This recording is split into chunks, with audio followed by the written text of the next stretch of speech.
quebrarmos ciclos, de rompermos ciclos, de iniciarmos ciclos novos nas nossas vidas, porque somente quando nós quebramos os ciclos antigos, nós então entraremos na herança, porque até então nós podemos viver o tempo todo simplesmente na promessa.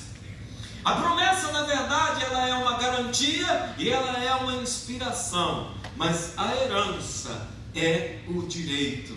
A herança é o lugar onde nós iremos nos deleitar naquilo que o Senhor nos faz. E durante todo esse tempo, nós aprendemos vários princípios, e toda essa campanha foi dentro do livro, baseado no livro de Josué, da saída do povo do deserto, à entrada em Canaã. E o que é importante dizer, que nós estamos falando de um povo que já estava liberto da escravidão. Então nós estamos nós partimos de um ponto, não de libertação, nós partimos de um ponto de conquista, amém? A libertação já estava garantida, eles já estavam libertos, Faraó já havia morrido, Faraó já havia sido engolido pelas águas. Agora, eles estão 40 anos depois à porta da herança, vivendo no deserto, sustentados pelo Senhor. Esse povo agora chega no momento de romper o ciclo desértico e entrar na terra prometida, na terra aonde mana leite e mel. Então, eles observam a terra prometida, ou seja, a terra da promessa, e eles agora a tomam para si como herança e possessão. O primeiro líder, Moisés, que os havia tirado da escravidão, que os havia liberto, também já havia morrido. Agora, um novo líder que Deus havia levantado, Josué, a Bíblia diz que Josué está nos últimos dias. Se você ler o capítulo 24, o início do capítulo 24, ele diz: eu já estou avançado em dias. E eu estou quase partindo para a glória, né? O capítulo 23 e 24 ele vai tratar disso, que é a sua despedida. Mas na sua despedida, ele vai dando ao povo agora, saindo da promessa e entrando na herança, vocês têm que ter maior responsabilidade. Então no capítulo 23 e 24, na despedida de Josué, que ele sente que vai partir para a glória, pois ele está avançado em dias, ele diz: eu sinto que estou partindo, eu sinto que o Senhor me chama, e eu quero responsabilizá-los pelo que vocês herdaram. É muito importante porque eu dizer algo a você, porque durante essas semanas eu falei muito sobre maturidade, e um dos textos que eu citei para você foi o livro de Tiago,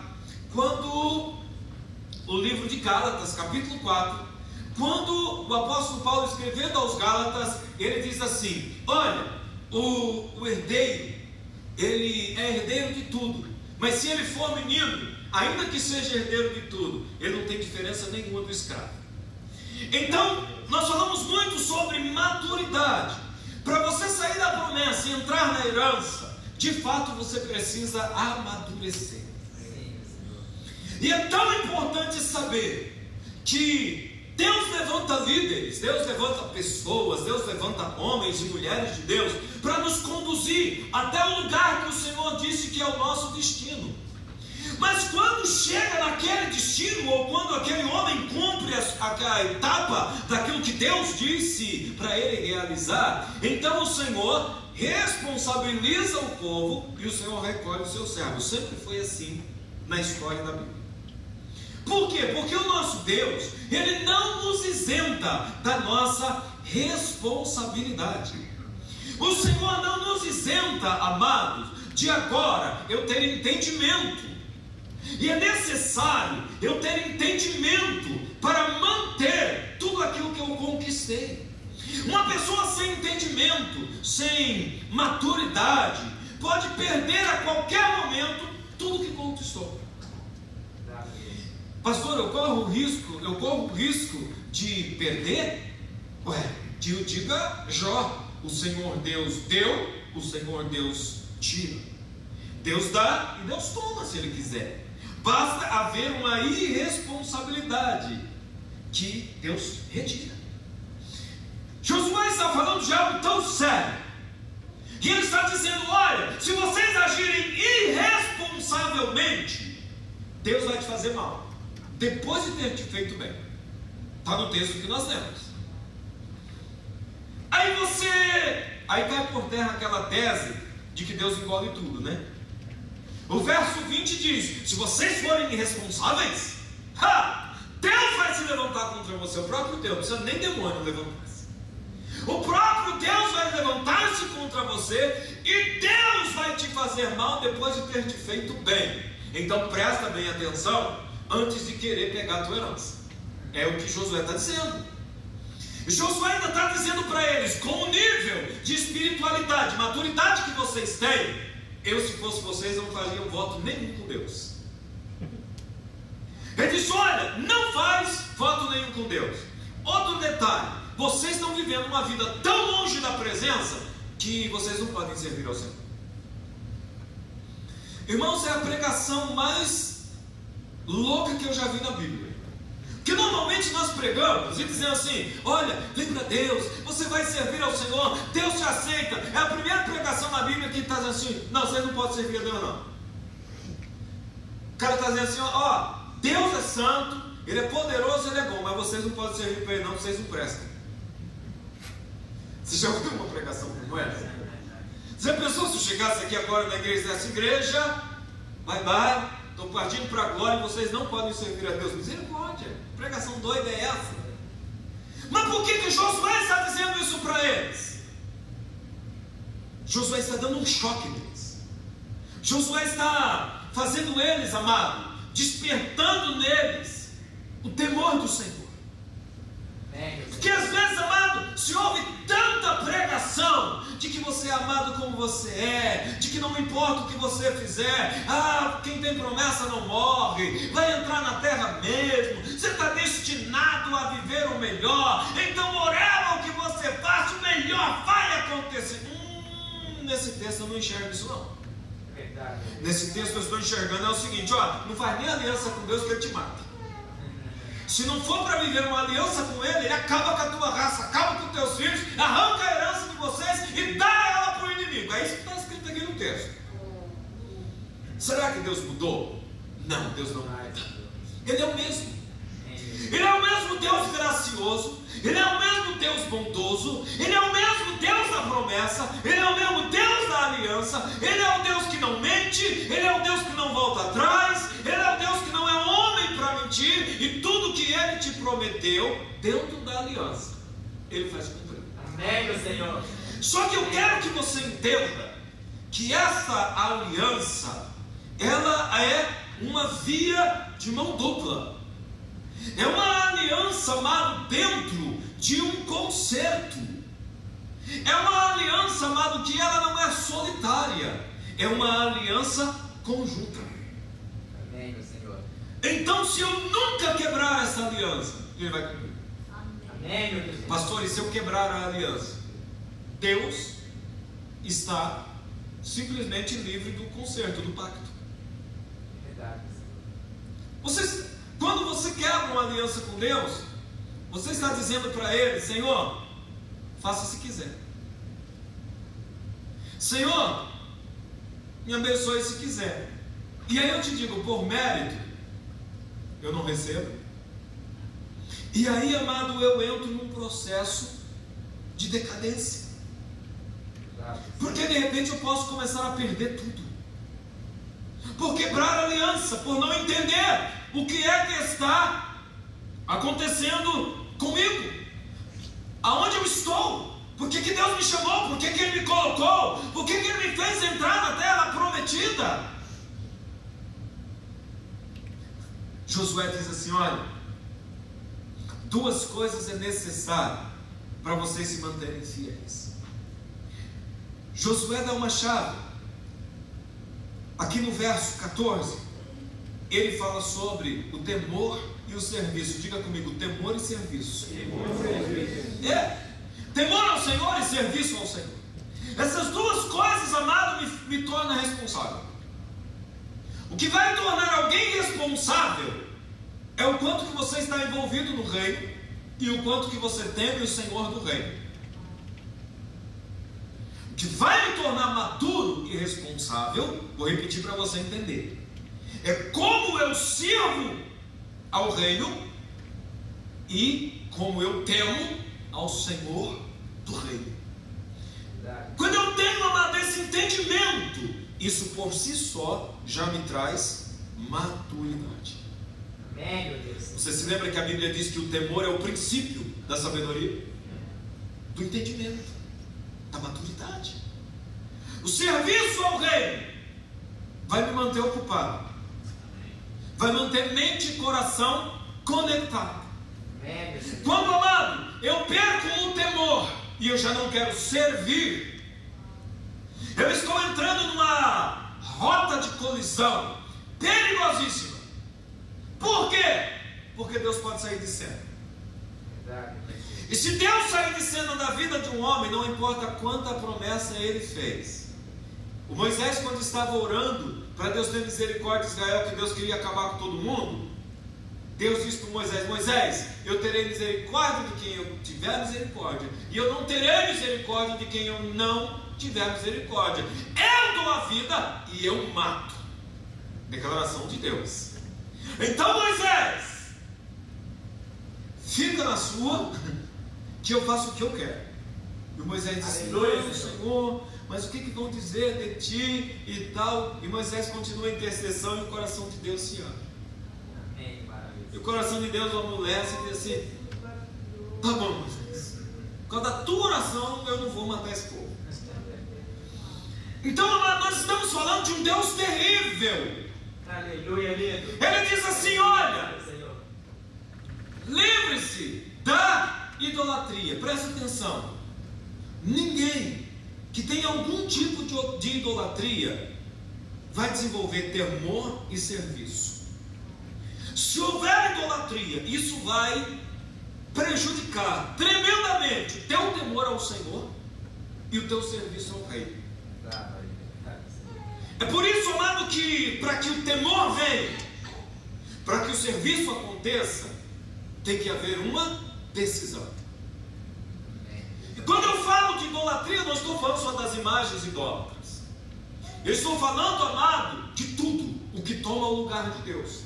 Tudo aquilo que ocupa o lugar que é para Deus, o seu coração, se tornou idolatria. Pode ser filho, pode ser mulher, pode ser dinheiro, pode ser ministério, pode ser qualquer coisa. Qualquer coisa que se tornou mais importante no seu coração, que tiver a prioridade no seu coração, se tornou idolatria.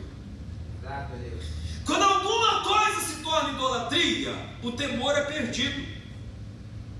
Por exemplo, quando nós olhamos para Eli, a Bíblia diz que o sacerdote Eli, amado, ele mimava tanto os filhos dele que ele não corrigia.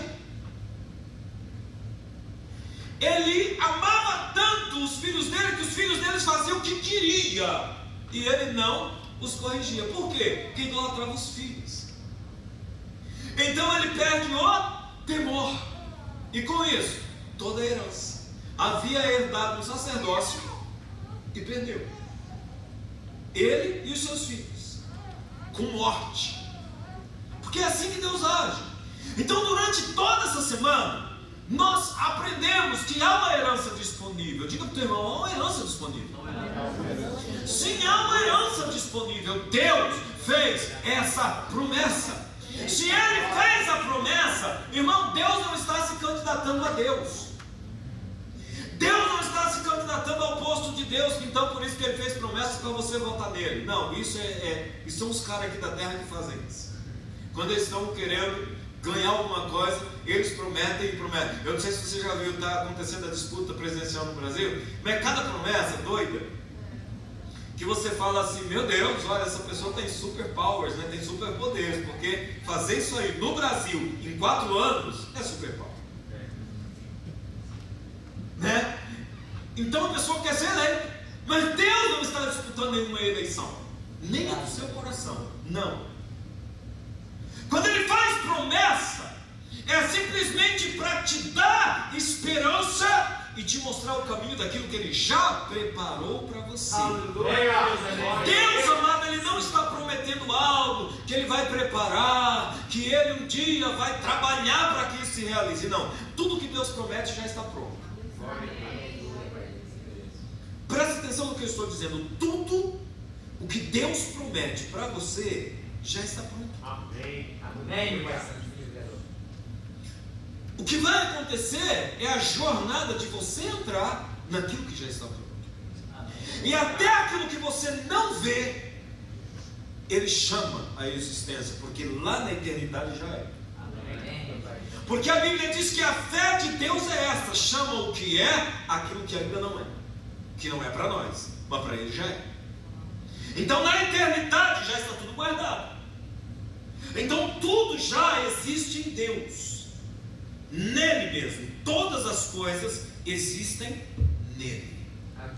Então quando Deus te faz uma promessa, Ele chama dele mesmo. Por isso que a Bíblia diz: jurou pelo seu próprio nome. Por quê? Porque todas as coisas já estão dentro dele. Então Ele jura por Ele mesmo, não havendo quem, não existindo alguém maior do que Ele. Porque Ele jurou por si mesmo, diz a palavra. Então tudo já está dentro dele. Então quando Ele te faz a promessa, quando você alcança a maturidade, Ele vai dentro e Ele arranca para você. Aleluia. O problema é, o que você vai fazer com isso quando você receber?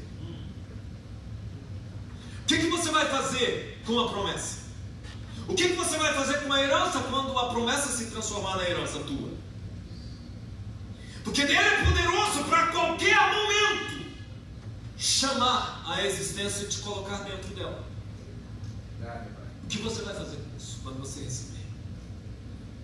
Josué está dizendo para o povo, justamente para que eles se lembrem da idolatria. Havia uma idolatria no meio do povo. Com isso o povo estava perdendo o temor e perdendo a vontade de servir. Porque quem perde o temor, em seguida perde a vontade de servir. Você entende isso, amém? Diga a pessoa que está do seu lado: quem perde o temor, em seguida perde a vontade de servir. É inevitável. Perdeu o temor, perdeu a vontade de servir. E são essas duas coisas justamente que me qualificam para a herança: temor e serviço. Aleluia, Senhor. Perdi essas duas coisas, estou desqualificado. Então Josué diz esse versículo que eu sei que você já ouviu pelo menos umas 1000 vezes. Porém, se vos parece mal aos vossos olhos servir ao Senhor, escolhei hoje a quem servais: se aos deuses a quem serviram vossos pais que estão da além do rio, ou os deuses dos amorreus em cuja terra habitais. Porém eu e a minha casa serviremos ao Senhor. Aleluia. Nesse momento, Josué está dizendo para eles que nesse exato momento eles precisam uma tomada de decisão. Nesse momento eles precisam decidir. Escolha. Nesse momento é hora de usar o maior poder que Deus deu ao homem: livre arbítrio, poder de decisão. O maior poder que Deus deu ao homem foi o livre arbítrio. Você entende isso, amém? O que você vai fazer com isso vai depender do grau de temor e serviço. O seu livre arbítrio, ele vai operar segundo o temor e a disposição.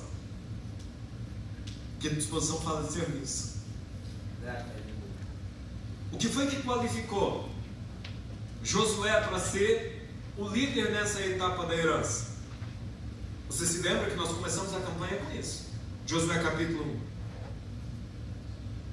Esforça-te, tenha bom ânimo, seja corajoso, sirva ao Senhor e não se afaste dos seus estatutos, e Ele cumprirá tudo o que Ele te prometeu. Amém, meu Deus.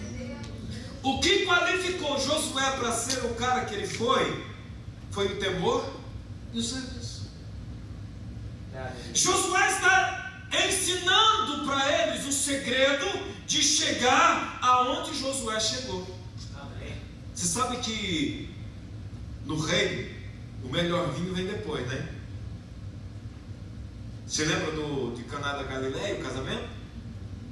Ué, mas normalmente serve o melhor vinho no começo, e esse vem e serve o melhor vinho no final. Pois Josué agora está dando a cereja do bolo, né? Está dando o segredo. Olha, cheguei até aqui por causa do temor e do serviço, e porque nada ocupou o lugar de Deus no meu coração. Amém, meu Deus. Nem o poder, nem o elogio, nem a crítica, nem a ganância, nem as finanças. Porque você pensa o quê? À medida que eles iam avançando, eles iam ficando ricos, gente. Eles iam ficando milionários. Imagina, vocês estão tomando uma nação. Quando chegamos aqui no capítulo 24, eles já tomaram a nação. Eles já estão amados. Aquela expressão brasileira, podres e ricos. Eles herdaram.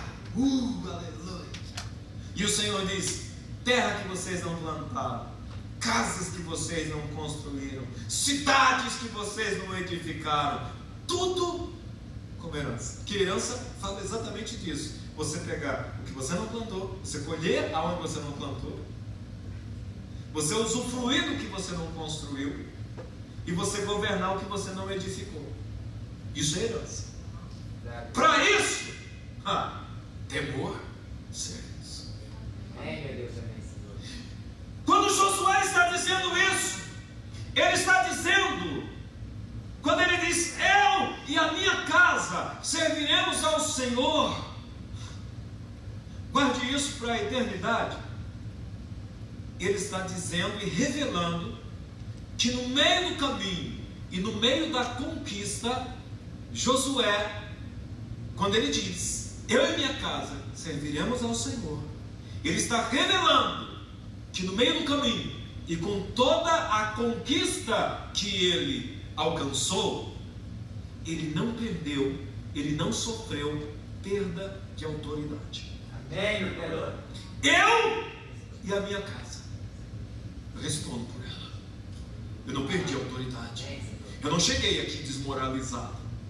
Eu e a minha casa serviremos ao Senhor. Você está entendendo o que eu estou dizendo? Amém. Josué não estava indeciso, nem perguntando se o pessoal da casa dele queria ir avante ou não queria ir avante. Ele está dizendo: eu tenho autoridade para decidir por mim e pela minha casa. Amém. Que nessa noite você assuma o teu lugar de autoridade e você determine: eu e a minha casa sustentaremos a herança que Deus nos deu. Aleluia. Eu estou autorizado e tenho autoridade para declarar isso. Como pastor dessa igreja, eu tenho autoridade para declarar: eu e esta igreja serviremos ao Senhor. Você está entendendo o que eu estou te dizendo? Amém? Amém, Senhor.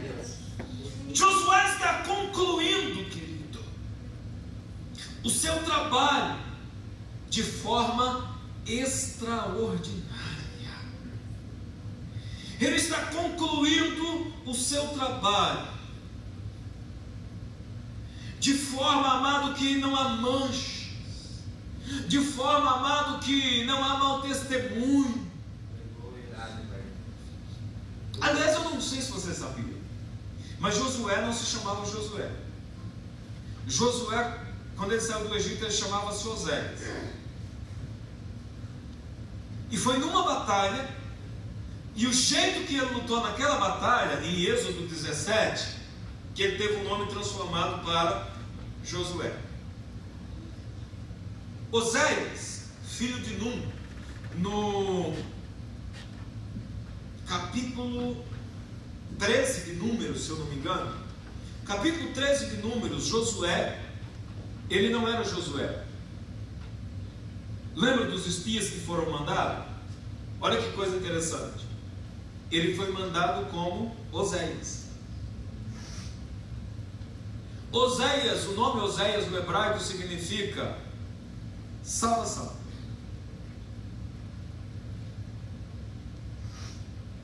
Quando o nome dele foi mudado para Josué, Josué significa Yoshua, salvação. A salvação vem de Deus, ou o Senhor é a salvação. Aí veio Jesus, Yeshua, eu sou a salvação.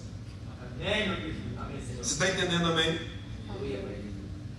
Na teologia, há uma tipificação de Josué como sendo o Messias que leva os que herdaram a promessa para dentro da sua herança. Eu não vou nem entrar nesse assunto, que isso aqui é muito complexo e não temos tempo para isso. Talvez algum dia Deus permita que eu ministre a você. É só que me ocorreu aqui agora. Então, lá no capítulo 13 de Números, ele é Oséias, ele é salvação.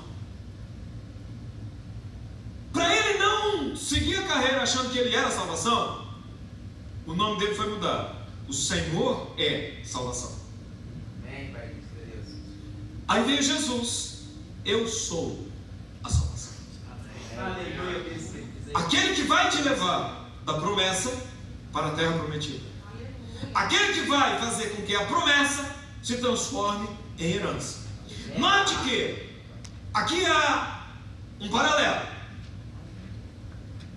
Eu estou falando de coisas terrenas, mas eu também estou falando de eternidade.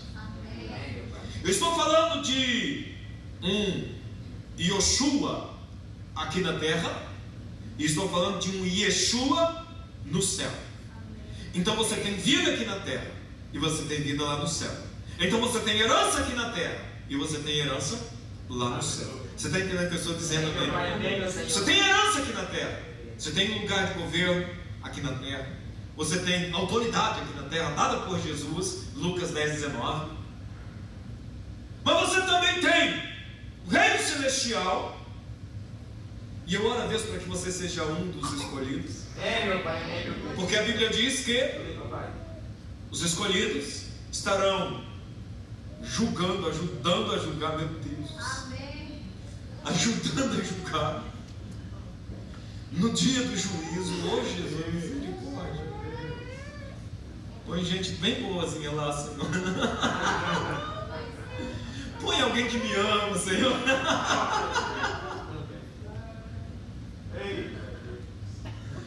Então a Bíblia fala, amado, de coisas terrenas, mas também fala de coisas celestiais. Fala de coisas passageiras, mas fala também de coisas eternas. Agora presta atenção, tanto para as coisas terrenas quanto para as coisas eternas, você vai precisar do mesmo temor, do mesmo serviço, da mesma maturidade. Amém, meu Pai. Amém, Senhor. Vamos correr aqui por causa do nosso tempo. Quando Josué chama eles para esse pacto, mostra que ele tem autoridade, que a autoridade não foi perdida. Irmãos, a autoridade você pode perdê-la à medida que você vai caminhando na vida. Ou você vai ganhando autoridade, ou você vai perdendo autoridade. Obrigado, Pai. No encontro de homens, eu não lembro quando, mas num dos encontros dos homens, eu ministrei uma palavra sobre autoridade. E eu disse para eles: olha, façam o seguinte, se algum dia você fizer qualquer coisa na rua que não agrade ao Senhor, peça perdão a Deus antes de chegar em casa, conserte antes de chegar em casa, porque você vai encontrar uma mulher furiosa dentro da sua casa, mesmo que ela não viu o que você viu, olhou ou falou. Por quê, pastor? Porque você perdeu a autoridade lá na rua. Obrigado, Senhor. Algumas irmãs dizem: então pera lá. Porque quando chega eu dou uma raiva, corre para cara daquele sujeito. Você está entendendo o que eu estou dizendo? Amém? Amém, meu Senhor. Irmão, é sério o negócio. Passou uma mulher bonita, você, homem de Deus, olhou para ela, cobiçou. Quando você chegar em casa, o rescaldo está lá, cara. Você perdeu a autoridade. Você saiu na rua, negociou com mentiras, negociou errado. Quando você volta para casa, o boleto está lá te esperando, que a fatura chega. Verdade, Senhor. Vai responder imediatamente com falta de autoridade dentro da sua casa. Perda de autoridade, perda de um mando de campo. Responde na igreja, responde no trabalho, primeiramente em casa. Aí vai para a igreja, aí vai para o trabalho, perda de autoridade. Mas quando o homem teme ao Senhor e ele anda nos caminhos do Senhor, pelo contrário, a autoridade vai aumentando. Amém, meu Senhor. E um detalhe, as pessoas à sua volta vão amansando. Aleluia. Glória a Deus. Você pensa que eu estou dizendo isso da minha cabeça? Leia depois Deuteronômio, capítulo 28, versículo 10. Se vocês andarem na minha presença e fizerem tudo o que eu vos ordeno, eu vos sujeitarei o espírito dos homens. Mas se não andar na minha presença, todos à tua volta se tornarão teus inimigos. Perda de autoridade. Está entendendo isso? Amém, meu Senhor. Oh, Jesus da glória. Josué está terminando a sua carreira com autoridade. Amém. Amém, meu Pai. Por quê? Porque andou no temor do Senhor. Ele reconhece. E ele diz para que Israel reconheça, presta atenção. Quando você conquistar, quando você sair da promessa e entrar na herança, quando você estiver vivendo, amado, a promessa agora em herança, lembre-se, foi o Senhor que fez. Ele diz aqui no verso 17. Amém, meu Pai. Amém. E no verso 18 ele diz: o Senhor só fez por causa da aliança. Mas se teu coração se inclinar para o mal, se o vosso coração se inclinar para o mal, então você estará perdido. Inclina o teu coração para o Senhor, o Deus de Israel. Então o povo se levantou e disse: serviremos ao Senhor nosso Deus e obedeceremos a sua voz, assim como for. Assim fez Josué concerto naquele dia com o povo e lhe propôs por estatuto e lei em Siquém. Aleluia, Senhor. A bondade da abundante graça e a misericórdia do Senhor estava com esse povo até esse momento. Quando Josué ele fala a respeito de estatutos e leis. Você sabe o que é estatuto? Estatutos são leis internas. Por exemplo, a igreja tem um estatuto. São leis internas. São leis que você, parâmetros que você estabelece dentro do seu coração. Isso é estatuto. Então você põe o estatuto de Deus dentro do seu coração, leis internas. Isso aí não diz respeito a mais ninguém, só a você. Os votos que você faz, a conduta que você tem, estatutos, como aqui dentro, leis do lado de fora. Isso vai fazer você o quê? Um homem temente e servo. Como começa o livro de Josué? Capítulo 1, verso 1. Josué era um príncipe, tá? Josué era um príncipe. Ele era o primogênito da tribo. Começa o livro de Josué dizendo assim: Josué, filho de Nun, servo. Amém, meu Criador. Amém, Senhor. Ele não diz Josué, filho de Nun, príncipe. Ele diz Josué, filho de Nun, servo. Confere na sua Bíblia depois para dizer. Servo de Moisés. Porque você dizer que você é servo do Senhor é fácil. Quero ver você servir esse Moisés que está aí do seu lado. Esse é o segredo de Josué. Esse é o segredo de Josué. Servo. Amém. Por que você é servo? Por amor e temor.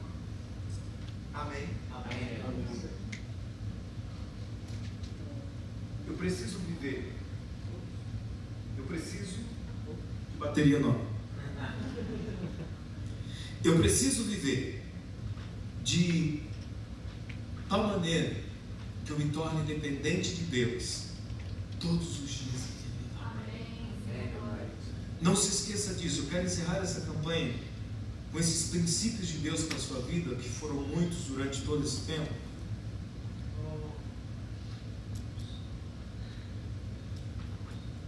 Dizendo para você nunca se esquecer da dependência do Senhor.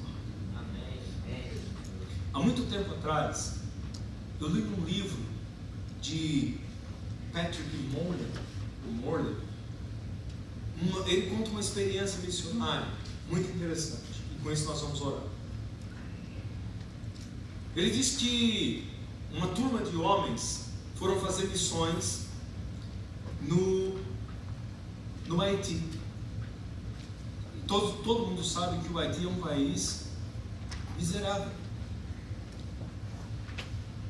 E eles chegando no Haiti, eles conheceram um menino apaixonado por Deus. E eles disseram: vamos investir nesse cara, para ele ser missionário. Esse camarada tem potencial, porque o amor ele tem, e a simplicidade de um servo também. Vamos levá-lo para a América, passar um tempo com a gente, treiná-lo e mandá-lo de volta para o Haiti. E ele diz: vamos. E aí trouxeram, conta o Morley, que trouxeram um jovem haitiano para passar uma temporada aqui nos Estados Unidos. E durante 6 semanas ele ficou aqui. Ele nunca tinha dormido numa cama como ele dormiu. Ele não conhecia, segundo o que Morley conta, ele não conhecia McDonald's, nunca tinha comido um Big Mac. E ele começou a ter as regalias da América, ar-condicionado. Ele nunca tinha estado numa casa com ar-condicionado. E os irmãos trataram ele muito, muito bem. Quando terminou as 6 semanas, disseram, ele fez o discipulado e estava pronto para voltar para o Haiti. Fizeram um jantar para ele, um belo jantar, um belo banquete. E depois do jantar, eles disseram: vamos fazer uma oração para que o jovem volte para o Haiti, que Deus o abençoe. E fizeram oração, foi muito emocionante, muitos agradeceram. No final disseram assim: você gostaria de dar uma palavra, missionário? Ele disse: eu gostaria. E ele disse assim: olha, sou grato a Deus pela forma que vocês me receberam. Eu nunca vi, nem vivi nada parecido na minha vida do que eu vivi nessas 6 semanas aqui na América. Eu nunca vi coisas tão grandiosas e luxo tão grande, né? Tão acolhedor, como esse banquete que vocês me ofereceram. Mas eu estou dando glória a Deus, porque eu estou voltando para o Haiti viver a minha dependência diária com Deus. Aleluia, Senhor. E todos se calaram. Por quê? Porque muitas vezes, querido, basta abrir a geladeira, está lá tudo que você precisa. Basta ir lá no banco, tirar um pouquinho e pagar suas contas. A herança chegou. Uau! Mas você não pode perder a dependência. Amém. Jamais. Eu quero orar para você. Eu quero que você reveja tudo que nós pregamos durante essas 7 semanas. Se você tiver um tempo, reveja as ministrações, reveja as pregações. São princípios de Deus para a sua vida, para que você amadureça. Porque quando você amadurecer, a herança te será entregue. Se coloque de pé no nome de Jesus. Eu quero orar por você.